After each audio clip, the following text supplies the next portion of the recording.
pay to play is great. And if you need to make a quick impact, sales are struggling or whatever, and you need to go, okay, so we need to make a fast impact, then using something like Google AdWords can work really well, because instantly you will jump up.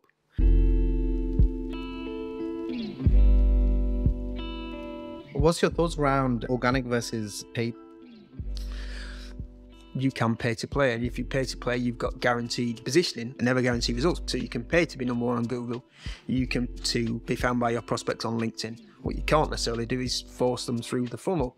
So yes, you can pay, and that will increase your exposure and should increase your results.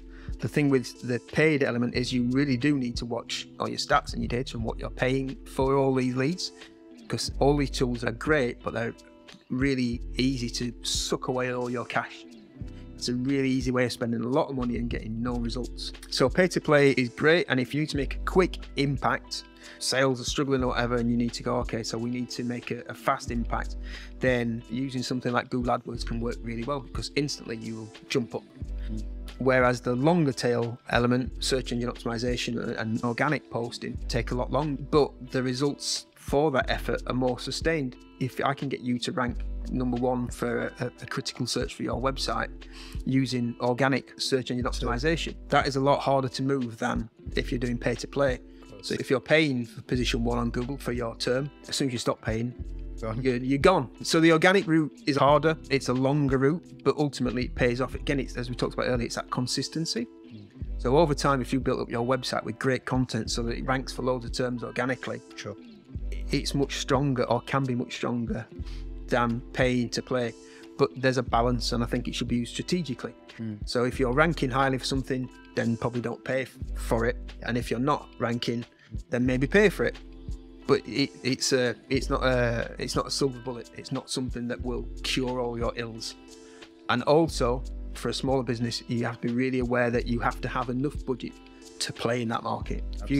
If you say, oh, I'm going to spend £10 a day on Google Ads, save you £10. Google will happily take it. Oh yeah, probably get no results. You're not going to get any results. Exactly. No, absolutely. Yeah, they'll take it. No, yeah, we'll take your money. Of course. But you get zero results, and then that can be one of the downsides of that kind of outlook, especially for a smaller business where they look at £10 a day and they go, that's £300 a month. It feels like quite a lot to spend for some people. Yeah. But you go, you're probably better off keeping your £300 and doing something other than spending it on Google AdWords, because they will just take your money and you won't get results. I agree. Or you're unlikely, not one. You're unlikely. Yeah, you're unlikely. Yeah, the odds are against you. Yes. 1 month is never enough. No. It needs to be at least 3 months. Yeah. To try something to see if it works, because the first month just flies by, but it's quite often people will see the ad, but you need to retarget them. Yes. In months 2 and 3 to get any results to bear from month 1. And if you're brand new, if you're vanilla, you're not aware of that. And if you've not got the right people like yourself around you for the guidance, another marketing agency will come in 1 month, try it, yeah, no problem. But it's actually a false economy.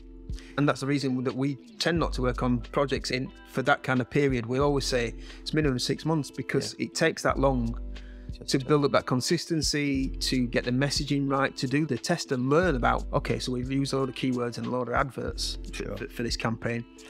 Some didn't work, some were too expensive, some your competitors were bidding on, or they were stronger, or your landing page wasn't right, or your customer service wasn't up to it. There are so many variables. You can't just go, I'm just going to spend on Google AdWords. Yeah. Bingo. It's just not going to work. And you said something really important there, that it's minimum of 6 months, and we're the same. We push it out to 12 months really. And you need that consistency. You need to test, and you've got to have the trust with the client really upfront to say, we're not sure we're going to get it right, because we don't know what your audience is saying. We know what you want. We know what we can do. We don't know what your audience is going to do.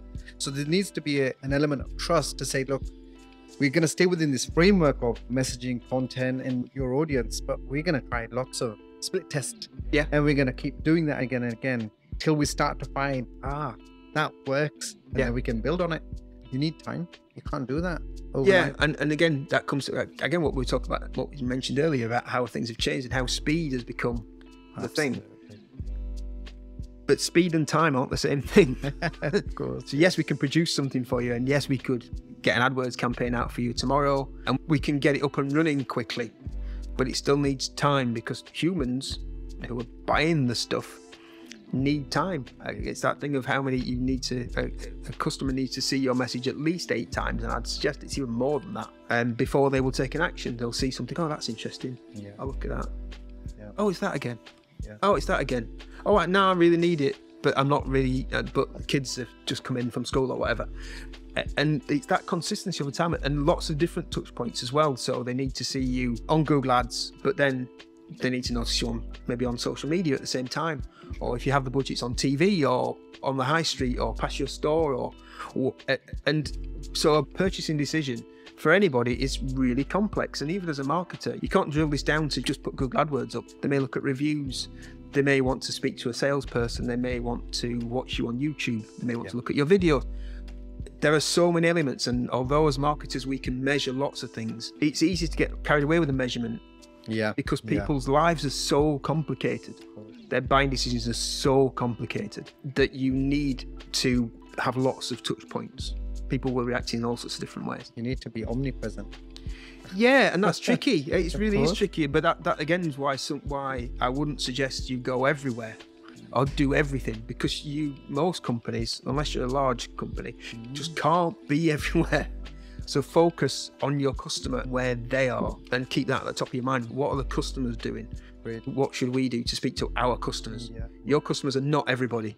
Yeah. They never are. So just speak to them, go to where they are, reduce the friction. Yes. Serve them really with a view of what are they looking for, what are their needs, and I suppose let them come into your funnel. Yeah, and also if you can touch your customers, then your customers are very likely, their connections are very likely to be your customers also.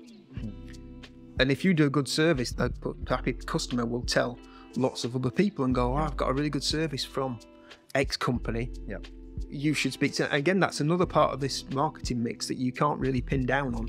Yeah. That word of mouth. If somebody goes in somebody's, I don't know, you buy a new TV or somebody else, whatever it is. A friend comes round and sees the TV and goes, oh, you've got a new TV, what's that? Where did you get that from? That's the part of the marketing mix that nobody can plan for, but is a really key element. It's a really key element, and Seth Godin, marketing guru, he touches on this about marketing with people as opposed to at people. Yeah. There are so many businesses that could get so much value of actually, if they just work with their customers, their clients and potential clients to market with them, they would get so much more traction and reach. Because that's the other challenge that we have as marketeers. Our challenge from a video perspective is that you want reach, but reach to the right people. Yeah. And if you can market with people, then you can reach their audience and their circles of influence as well. Yeah, absolutely.